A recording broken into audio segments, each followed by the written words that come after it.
Infrastructure पर जमकर काम हुआ, चाहे वो पूर्वांचल एक्सप्रेसवे हो, गंगा एक्सप्रेसवे का हो, अलग अलग industrial corridor, ease of doing जो रैंकिंग है उसमें यूपी आज दूसरे नंबर पर खड़ा है। धनी और धनी हो रहे हैं और गरीब हो रहे हैं। तो ये जो गैप बढ़ रहा है इसको कैसे ब्रिज किया जाए, ये मुझे लगता है विकसित भारत बनाने की दिशा में एक बड़ा चैलेंज है। हम विकसित उत्तर प्रदेश, विकसित भारत, मुझे लग रहा है उस दिन हम बनने की दिशा में कदम आगे बढ़ने लगेंगे जिस दिन हमको 81 करोड़ देश की जो आबादी है मुफ्त अनाज देना पड़ता है। अगर ये देने की नौबत नहीं आए। नमस्ते, यूपी टॉक में आपका फिर से स्वागत है। मेरा नाम नरेश कोश्यारी है। आज हम बात करेंगे उत्तर प्रदेश की और बदलते उत्तर प्रदेश की, क्योंकि उत्तर प्रदेश में पिछले 9 वर्षों में काफी कुछ बदला है और खास तौर पर योगी आदित्यनाथ की सरकार ने उत्तर प्रदेश में जो कुछ किया है उससे वहां के आम लोगों की जिंदगी कितनी प्रभावित हुई है। और इस वक्त उत्तर प्रदेश के मुख्यमंत्री विदेश दौरे पर हैं और उस दौरे का क्या असर पड़ने वाला है उत्तर प्रदेश के भविष्य पर, ये जो 3-4 पॉइंट्स होंगे इस पर आज फोकस रहेगा। और आपके जो सवाल थे, लगातार आप कमेंट करके हमें जो बात बताते हैं उस पर भी हमने बहुत अध्ययन किया है और उसके बाद ही हम आपके बीच में आए हैं। और जो तमाम मेरे सवाल होंगे, मेरे सवालों के जवाब जो जनता के सवाल हैं मेरे जरिए विजय सर तक पहुंच रहे हैं। तो फिर से हमारे साथ हैं विजय शंकर सर, और आज सर दोबारा से बातचीत करेंगे क्योंकि हमारे कई दर्शक इस वक्त सवाल पूछ रहे थे कि योगी आदित्यनाथ, मुख्यमंत्री योगी आदित्यनाथ विदेश दौरे पर हैं, वो वहां पर क्या कुछ करने वाले हैं और जो वहां वो कुछ देख कर आएंगे, लोगों से बैठक करके आएंगे, बड़े बड़े व्यापारियों के साथ मिलकर आएंगे, तो उसका उत्तर प्रदेश के भविष्य में क्या असर पड़ने वाला है? देखिए नरेश, योगी आदित्यनाथ जी सिंगापुर और जापान के दौरे पर जी, और 2017 में मुख्यमंत्री बनने के बाद ये उनकी दूसरी विदेश यात्रा है। 2017 में वो पहली बार म्यांमार गए थे और इसका मकसद अगर कुल मिला जुलाकर देखा जाए तो यही है, यूपी में निवेश लाना। यूपी को योगी आदित्यनाथ एक बड़ा मैन्युफैक्चरिंग हब बनाने के लिए की कोशिश में है। आप देखें, सिर्फ योगी आदित्यनाथ ही नहीं गए हैं, उप मुख्यमंत्री केशव प्रसाद मौर्य भी गए हैं, जर्मनी में गए। तो यूपी को कैसे विकसित भारत जो बनाने का प्रधानमंत्री नरेंद्र मोदी ने लक्ष्य रखा है, उस लक्ष्य में यूपी को किस तरह से 1 ट्रिलियन की इकोनॉमी बनाया जाए, विकास और बदलाव का झोंका यूपी के कोने कोने तक किस तरह से पहुंचाया जाए, किस तरह से उद्योग धंधे फैक्ट्रियां यूपी के हर जिले में बढ़ाई जाए, निवेश बढ़ाया जाए, इसी कवायद में योगी आदित्यनाथ लगे हुए हैं। और योगी जी की अगर पूरी देखा जाए तो उनका एजेंडा एक ही है। एक एजेंडा क्या है? आर्थिक विकास। उनका मानना है कि अगर आर्थिक विकास होगा तो आम आदमी का भी विकास होगा। और पिछले 9 साल में प्रदेश में जिस तरह से योगी आदित्यनाथ ने जो रास्ता चुना उसमें उद्योग धंधे बढ़े हैं।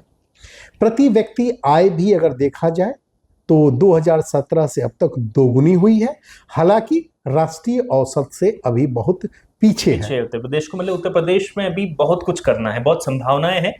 उन संभावनाओं को जिस तरीके से योगी आदित्यनाथ विदेश दौरे पर हैं और वहां पर कहा जा रहा है कि वो हाई स्पीड ट्रेनों में बैठेंगे, उसको देखेंगे, उसकी पूरी स्ट्रेटेजी होगी और कई बड़े बड़े बिजनेसमैनों से भी वो बातचीत कर रहे हैं। लेकिन भविष्य जिस तरीके से बदल रहा है सर, एआई टेक्नोलॉजी आ रही है, चाहे वो एग्रीकल्चर सेक्टर हो या फिर वो कंपनीज हो या फिर औद्योगिक जगत में हो, एआई बहुत तेजी से सब कुछ बदल रहा है।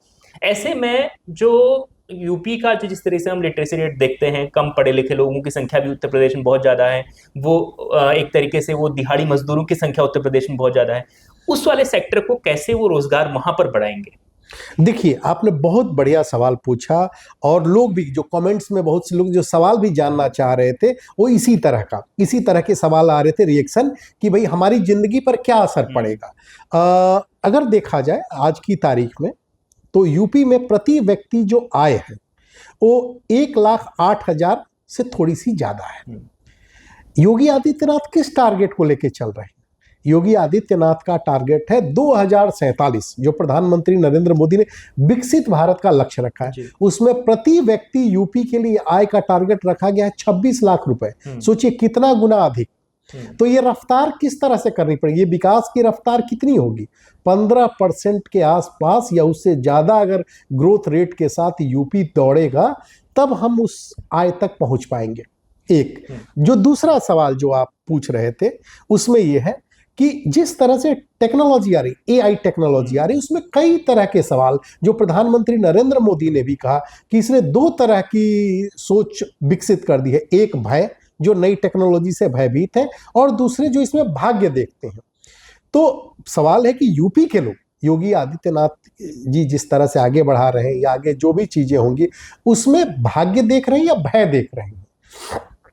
तो जो टेक एक्सपर्ट हैं, जो टेक्नोलॉजी, जो एआई के एक्सपर्ट हैं, वो कहते हैं कि टेक्नोलॉजी का वही बेहतर इस्तेमाल कर पाएगा जो उसके लिए स्किल्ड होगा। तो जो यूपी की यूथ फोर्स है, जो बड़ी यूथ फोर्स है, उसको सबसे पहले इस तरह से ट्रेंड करने का, स्किल्ड करने का मैकेनिज्म तैयार करना पड़ेगा जिससे कि वो एआई को इस्तेमाल कर सके, एआई के इस्तेमाल के जरिए प्रोडक्शन बढ़ा सके। प्रोडक्शन कहाँ कहाँ बढ़ाना होगा? सिर्फ मैन्युफैक्चरिंग तक ही नहीं। यूपी की बड़ी आबादी कृषि पर आधारित है, तो कृषि के क्षेत्र में हम एआई का कैसे इस्तेमाल करें? एआई का इस्तेमाल अगर करते हैं तो छोटे खेत भी हैं, वहां पर खेतों का आकार बहुत छोटा है, तो वहां पर उनको किस तरह से, तो हमें बेसिकली जो एक बदलाव है उस बदलाव के लिए यूपी को तैयार करना है, यूपी के यूथ को तैयार करना है कि जो तकनीक के साथ जो बदलाव आ रहा है उस बदलाव को कैसे वो स्वीकार करें, कैसे उसका इस्तेमाल करें, खेतों में प्रोडक्शन कैसे बढ़ाए। कम, अगर 1 एकड़ का अगर खेत है तो 1 एकड़ में वो इजराइल की तरह किस तरह से प्रोडक्शन करे, इस तरह की जो दुनिया के दूसरे देश हैं उस तरह से बेसिकली पूरा प्रोडक्शन का जो तरीका है, चाहे वो खेत हो या फैक्ट्री हो, सब में बदलाव करना पड़ेगा। और ये देखना पड़ेगा कि दुनिया में कौन कौन से मॉडल चल रहे हैं और भारत के लिए, भारत में खास करके यूपी के लिए वो कौन सा मॉडल ठीक है। क्योंकि हो सकता है कि कहीं के लिए जो बेहतर हो, जो यूरोप में जो जिस तरह से एआई का इस्तेमाल हो रहा है, हो सकता है कि वो यूपी में काम न करे। यूपी में जो सक्सेसफुल होगा वो हो सकता है कि यूरोप में काम ना करे, यूएस में काम ना करे। तो हमारा यूपी को ग्रोथ इंजन बनाने के लिए हमें किस तरह के एआई मॉडल पर काम करना पड़ेगा, उसके लिए युवाओं को किस तरह से तैयार करना पड़ेगा, फैक्ट्रियां किस तरह की लगानी पड़ेगी, ऐसे बहुत से सेक्टर हैं जिन पर काम करना पड़ेगा। तभी 2047 तक 26 लाख प्रति व्यक्ति आय के टारगेट की ओर हम बढ़ सकते हैं, पहुंच सकते हैं। अब इसमें बहुत सारे चैलेंजेस जो सामने आते हैं, जो खास तौर पर हमें दिखते हैं एग्रीकल्चर सेक्टर पर, कि एग्रीकल्चर सेक्टर में हमने देखा है कि एक पारंपरिक खेती जो है वो पीछा नहीं छोड़ रही है, खासतौर पर उत्तर प्रदेश की बात करूं या दूसरे प्रदेशों की बात करूं। और यूथ जो है, जो स्किल्ड है, जो जल्दी से चीजों को कैप्चर कर सकता है, सीख सकता है, वो कम एग्रीकल्चर में दिलचस्पी उसकी है। खासतौर पर हमने कई बार देखा कि अब खेती में खासतौर पर उत्तर प्रदेश में ड्रोन्स का इस्तेमाल हो रहा है, चाहे आप दवाइयों या खादों का स्प्रे के लिए। इसके अलावा ट्रैक्टर, जो छोटे छोटे मिनी ट्रैक्टर का इस्तेमाल भी हो रहा है, और ड्रिप सिस्टम भी पानी की सिंचाई के लिए, बहुत चीजें आ गई हैं। अब उसको एआई से जोड़ा जा रहा है तो चीजें और आसान होंगी। जो ड्रोन के लिए एक पायलट की जरूरत होती है, एआई के जरिए उस पायलट की जरूरत थोड़ी सी कम होगी, पायलट आसानी से वो चीजें कर पाएगा, बहुत सारी चीजें। लेकिन सबसे बड़ा चैलेंज सर यही है कि जो यूथ है इंडिया का, जो स्किल्ड हो सकता है, जी चीजें कैप्चर कर सकता है, वो खेती की ओर कम जा रहा है। ऐसे में सरकार की क्या भूमिका होगी? कैसे सरकार युवाओं को खेती की ओर अग्रसित करने के लिए अपना प्रयास करेगी? देखिए, यही यहाँ सबसे जो जरूरी चीज है वो ये है कि यूथ हमारा जो है खेती की ओर क्यों नहीं जा रहा है, यूथ उससे दूरी क्यों बना रहा है? क्योंकि खेतों में कमाई कम है अभी। और खेतों में कमाई कम क्यों है? क्योंकि हम पारंपरिक तरीकों को अपना रहे हैं। हमने मान लिया है कि खेती घाटे का सौदा है। अगर आप देखा जाए तो देश में सबसे ज्यादा अगर किसी वर्ग की कमाई कम है तो किसानों की है। किसान अपनी रोजमर्रा के खर्चे के लिए प्रधानमंत्री किसान सम्मान निधि की ओर देख रहा होता है। तो आप, ये सच्चाई है, ये हकीकत है। और अब सवाल है कि हम कह रहे हैं कि हम कृषि में रेडिकल चेंज करना चाहते हैं। हम यूथ को उसमें लाना होगा। जब तक हम किसान को ये बताएंगे नहीं कि कृषि जो है पार्ट टाइम नहीं फुल टाइम जॉब है, और फुल टाइम जॉब के साथ इसमें जो सिर्फ गेहूं या चावल की खेती करके या गन्ने की खेती करके ही सिर्फ कमाई नहीं बढ़ाई जा सकती है, दूसरे तरीके भी हैं जिस जो जो इस्तेमाल किए जा सकते हैं। लेकिन उसके लिए किसानों की जेब में भी पैसा होना चाहिए। टेक्नोलॉजी को वो अपने साथ जोड़ें, अपने खेतों में लेके आए, एआई का इस्तेमाल करें। इसके लिए भी उनको तैयार करना आसान काम नहीं होगा। और हमारे पास यूथ जो कहते हैं ना, युवाओं की यूपी में भी बेरोजगार युवाओं की बड़ी फौज है। उनको उस सिस्टम के साथ रोक करने के लिए ये भी दिमाग में एक मेंटल ब्लॉकेज है कहीं ना कहीं कि खेती जो है वो मैंने मजबूरी का नाम है। खेती फायदे का धंधा है, इसका मॉडल भी हमें बताना होगा, सरकार को बताना होगा, काम करना होगा उस पर कि खेतों से क्रांति निकले। यूथ को लगे कि भाई अगर हम वहां पर जा रहे हैं तो जो हम फैक्ट्रियों में छोटे मोटे काम करें उनसे ज्यादा कमाई हो सकती है। इसी में एक सवाल मेरा और दिमाग में आ रहा है सर, हमने देखा है कि यूथ जो है वो खेती की ओर बढ़ना भी चाहता है, लेकिन वो खेती में भी नौकरी ढूंढने की कोशिश करता है, एंटरप्रेन्योर बनने की कोशिश नहीं करता है। मैंने कई एग्जांपल देखे। मैं आपको एक एग्जांपल देता हूँ। मैं कुछ महीने पहले एक ड्रोन पायलट की ट्रेनिंग के लिए गया हुआ था, हरियाणा पलवल में ट्रेनिंग थी। तो मैंने वहां जो देखा, वो मेरे साथ के जो वहां पर लोग आए हुए थे, वो सारे लोग एक तरीके से किसी फर्म के अंदर काम कर रहे थे, खेती कर रहे थे, खेती से जुड़े हुए थे, लेकिन वो नौकरी पर थे। कोई 10,000 की नौकरी में है, कोई 15,000 की नौकरी में, कोई 20,000 की नौकरी में। तो कोई भी खुद की खेती के लिए वहां पर नहीं आए। तो ये सबसे बड़ी प्रॉब्लम है कि खेती में भी वो लोग नौकरी ढूंढ रहे हैं, ना कि वो खुद एंटरप्रेन्योर बनने की कोशिश कर रहे हैं, या फिर अपना उसमें रोजगार या फिर एक अच्छे बिजनेसमैन बनने की ओर आगे नहीं बढ़ रहे हैं। इसको कैसे हम लोग ठीक कर सकते हैं? देखिए, कई बार जब कोरोना काल में बहुत से जो जो जो अच्छी आईटी कंपनियों में काम करने वाले लड़के हैं, जब वर्क फ्रॉम होम वाली स्थिति आ गई और अपने गांव में आए और उन्होंने अपने गांव की खेती को देखा, अपने पिताजी की खेती को देखा, तो उसमें से कई ऐसे भी उद्यमी छोटे छोटे प्रयोग हुए कि जैसे मैंने उसको कई ऐसे फल हैं जिसको कहते हैं ना बेस्वाद, जो विदेशों में इस्तेमाल होते हैं, जैसे ड्रैगन फ्रूट वगैरह। बिल्कुल बिल्कुल। तो मतलब मैं कुछ को ऐसे जानता हूँ जब अपने गांव में उनके पास, चूंकि कोरोना काल में खाली थे, लैपटॉप पे अपना जितना समय काम हो रहा है, तो खेतों में जब उन्होंने बात करनी शुरू की, अपने पिताजी से कहना, अपने चाचा से कहना कि देखिए अब ये गेहूं चावल को थोड़ा सा पीछे कीजिए, खेत के कुछ हिस्से में हम ये आधुनिक तरीके से खेती करते हैं, तो लोग उसके लिए जल्दी तैयार नहीं हो रहे थे। बोले थे क्या पागलपन, ये पढ़े लिखे लोग हैं, इनको पता नहीं खेती कैसे होती है। तो ये एक टेंडेंसी है कि कोई भी जब खेतों में नया प्रयोग करना चाहता है तो जो पहली पीढ़ी है वो उसका विरोध करती है। लेकिन ये भी देखा गया, कई केस सक्सेसफुल केस ऐसे भी आए कि जहां पर खेतों से एक एकड़ में 15, 20, 25 हजार रुपए, 30 हजार रुपए मुनाफा मुश्किल चीज थी, वहां पर 2 लाख 3 लाख रुपए मुनाफा निकाल रहे हैं अब आज की तारीख में। ये सिर्फ यूपी की ही बात नहीं है। अब सर इसी से सवाल जुड़ा है कि जो हम लोग बातचीत की हमने एग्रीकल्चर की, यूपी में ये सब कुछ कैसे, यूपी के किसानों की आय, सीएम योगी आदित्यनाथ भी विदेश दौरे पर गए हैं, तो बहुत कुछ वहां पर वो देखेंगे। एग्रीकल्चर सेक्टर पर भी हो सकता है कि कुछ वहां पर लोगों से मिले। अभी तो इंडस्ट्री पर बेसिकली फोकस इंडस्ट्री पर है बहुत ज्यादा, और ये एग्रीकल्चर को तो माना जाता है, एग्रीकल्चर माना क्या जाता है, उस पर काम करना ही पड़ेगा। क्योंकि अगर हम प्रति व्यक्ति आय, अगर हम 26 लाख का टारगेट लेके चल रहे हैं 2047 तक, तो बगैर कि खेतों और किसानों की स्थिति सुधारे इस लक्ष्य को तो हासिल नहीं किया जा सकता। एक दूसरी चीज, अगर फैक्ट्रियों के नंबर ऑफ फैक्ट्रीज के टर्म्स में अगर देखा जाए तो 2017 से लेके 2023-24 के बीच में 6,847 फैक्ट्रियां बढ़ी हैं। ये आंकड़े हैं।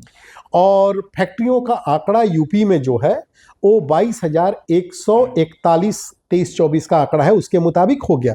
तो फैक्ट्रियों की संख्या लगातार बढ़ रही है। इसी तरह जब एक स्टडी, वो स्टडी कितनी पुख्ता है ये तो मुझे नहीं, लेकिन है, उस स्टडी के में दावा किया गया कि 2012 में जब अखिलेश यादव यूपी में मुख्यमंत्री बने थे तो 14,140 फैक्ट्रियां थी, और 2017 माने जब तक वो सत्ता में रहे 15,229, यानी 5 साल में 854 फैक्ट्रियां बढ़ी। अब क्या है, इसको अगर एवरेज निकालिए तो 11 या 12 फैक्ट्री के आसपास हर जिले में आंकड़ा बनता है बढ़ने का। लेकिन योगी आदित्यनाथ ने के दौर में ये आंकड़ा 6,847 का जो बताया जा रहा है, जो 23-24 तक का, ये आंकड़ा और ज्यादा होगा। तो यानी फैक्ट्रियों की रफ्तार बढ़ी है। अब सवाल उठता है कि फैक्ट्रियों की रफ्तार क्यों बढ़ी? तो इसके पीछे एक तर्क दिया जाता है, दलील दिया जाता है कि योगी जी जब सत्ता में आए तो उन्होंने सिंगल विंडो क्लियरेंस पर जोर दिया, इधर उधर भागने की नौबत नहीं आ रही थी, इंफ्रास्ट्रक्चर पर जमकर काम हुआ, चाहे वो पूर्वांचल एक्सप्रेसवे हो, गंगा एक्सप्रेसवे का हो, अलग अलग इंडस्ट्रियल कॉरिडोर को डेवलप करने का काम हो, और उसका रिजल्ट भी कहीं ना कहीं दिख रहा है। फिर जो सबसे बड़ा किसी भी फैक्ट्री और कारोबारी के लिए पूछे, लॉ एंड ऑर्डर का इशू। तो लॉ एंड ऑर्डर के मुद्दे पर तो ये मैंने योगी जी के विरोधी भी मानते हैं कि काम हुआ है। तो ऐसा एक इकोसिस्टम जो बना, एक दिन में नहीं बनता है, तो बना, तो उसका कहीं ना कहीं उद्योगों पर असर दिखता है। और यही वजह है कि शायद ईज ऑफ डूइंग जो रैंकिंग है उसमें यूपी आज दूसरे नंबर पर खड़ा है। तो यूपी बदलाव की ओर बढ़ रहा है, लेकिन सवाल यह है कि क्या वो बदलाव संतुलित है, आखिरी आदमी तक भी वो बदलाव पहुंच रहा है, या सिर्फ एक वर्ग तक सीमित है? क्योंकि आज के तारीख में जो हमारी क्या पूरे दुनिया में जो एक जो विकास का जो ढर्रा है, उसमें ये हो गया है कि धनी और धनी हो रहे हैं और गरीब और गरीब हो रहे हैं। तो ये जो गैप बढ़ रहा है, इसको कैसे ब्रिज किया जाए, ये मुझे लगता है विकसित भारत बनाने की दिशा में एक बड़ा चैलेंज है। और ये किस तरह से यूपी में ये बैज जो गैप है, इसको ब्रिज किया जाएगा, ये भी एक देखने वाली बात होगी। क्योंकि मुझे जो अंदेशा है, या जिसे आप उसे जो भी कहें, कि अगर हम इसी तरह से एक तरफा विकास की ओर बढ़ते रहे कि कुछ लोग धनी हुए और कुछ गरीब के गरीब ही रह गए, तो समाज में एक नए तरह की समस्या पैदा हो जाती है। और शायद जरूर उस पर भी गंभीरता से मंथन कहीं ना कहीं चल रहा होगा। बिल्कुल, हम उम्मीद करते हैं कि योगी आदित्यनाथ जब विदेश दौरे पर हैं तो कुछ न कुछ यूपी के रोजगार बढ़ाने के लिए ग्राउंड पर लोग जो काम कर रहे हैं, खासकर जो दिहाड़ी मजदूर हैं, कंपनियों में काम करने वाले लोग हैं, छोटे खेती के किसान हैं जो, और खासतौर पर जो खेती मजदूरी करते हैं, उनके जिंदगी के लिए भी कुछ बेहतर स्कीम्स या फिर नहीं, ये स्कीम्स, मैं स्कीम से एक बात कर रहा हूँ। हम विकसित उत्तर प्रदेश, विकसित भारत, मुझे लग रहा है उस दिन हम बनने की दिशा में कदम आगे बढ़ने लगेंगे, जिस दिन हमको 81 करोड़ देश की जो आबादी है, जिसको हम कहते हैं कि उसको मुफ्त अनाज देना पड़ता है, जो किसान है जिनको हमको प्रधानमंत्री किसान सम्मान निधि के तहत रकम देनी पड़ती है, करोड़ों लोग हैं जिनको सामाजिक सुरक्षा पेंशन देनी पड़ती है। अगर ये देने की नौबत नहीं आए और हमारे लोगों को लगे कि ये कुछ नहीं है, इससे तो ज्यादा हमारी कमाई हो रही है, हमें इसकी जरूरत नहीं है, वो खुद गिव अप करने के लिए स्वेच्छा से वो लोग उसे लेने के लिए तैयार नहीं, तो हमको लगता है कि विकसित भारत, विकसित उत्तर प्रदेश बढ़ाने की ओर बढ़ रहे हैं। और किसानों को भी लगेगा कि किसान सम्मान निधि की जरूरत नहीं है, ये हमारे लिए सम्मान की जरूरत नहीं। हम विकास की धारा में इतने हैं कि हम लाखों रुपया अपने खेतों में मेहनत से कमा रहे हैं, हमें सरकारी योजनाओं की ओर देखने की जरूरत नहीं। सरकार मदद करे हमें नई टेक्नोलॉजी लेकर के देने में, लगाने में, उसको एक्सेप्ट करने में, कारखाने लगाए, वहां पर हमारे बच्चे काम करें, उसमें ज्यादा कमाए। तो हमको लगता है कि सरकारी योजनाओं यानी फ्रीबीज की जब जरूरत लोगों को महसूस नहीं हो, समाज के आखिरी आदमी की बात में, आखिरी आदमी तक, तब हमें लग रहा है कि हमें विकसित भारत की ओर बढ़ने, मतलब एक सही मायनों में बढ़ते दिखेंगे। बिल्कुल। तो देखिए, आज हम लोगों ने उत्तर प्रदेश पर बात की, खासतौर उत्तर प्रदेश, यूपी पर सबकी नजरें रहती हैं क्योंकि सबसे बड़ा। और नरेश, एक चीज हम लोग को और बोलना चाहिए कि दर्शकों से कि आप पूछिए, आप अपने सवाल पूछिए, और हम आपके नाम के साथ आपके सवालों का जिक्र करेंगे कि आप क्या हमसे पूछना चाहते हैं, क्या जानना चाहते हैं, और उस पर हम लोग उसकी सोच क्या है, और हम उस पर कोशिश करेंगे कि आगे भी हुक्मरानों से भी उस पर बात की जाए, आप उसके साथ जवाबों के साथ आया जाए। तो अपने सवाल पूछिए, कमेंट कीजिए, लिखिए कैसा लगा, और आपके मुद्दे क्या है, आप किन मुद्दों को देखना चाहते हैं, जानना चाहते हैं, और आपकी ओपिनियन क्या है, वो भी हमारे लिए बहुत मैटर करेगा। बिल्कुल, क्योंकि यूपी टॉक एक ऐसा शो है आपके बीच में जो सिर्फ सियासत की बात नहीं करता है, बल्कि प्रदेश की जनता की भी बात करता है। आपकी बातें बहुत जरूरी है दर्शकों के लिए, क्योंकि आप पूछ रहे हैं और हम इस प्लेटफॉर्म के जरिए आपकी बातों को सरकार तक पहुंचाने की कोशिश करेंगे, आगे बढ़ाने की कोशिश करेंगे। फिर उसमें आप लगातार जो कमेंट करेंगे, अगले शो में आपका नाम लिया जाएगा और आपके नाम के साथ आपके सवाल का जो एनालिसिस है उसका जवाब तलाशने की कोशिश होगी। विजय सर मेरे साथ हमेशा रहेंगे और मैं उनसे आपके सवाल रोजाना पूछूंगा और जवाब को निकालने की भी पूरी कोशिश करूंगा। तो लगातार आप यूपी टॉक और न्यूज़ 24 उत्तर प्रदेश के साथ जुड़े रहते हैं। आपका बहुत बहुत शुक्रिया। देखते रहिए। वीडियो अच्छा लगा तो शेयर जरूर कीजिए, चैनल को सब्सक्राइब कीजिए, लाइक कीजिए और अपने परिजनों के साथ भी जरूर शेयर करें।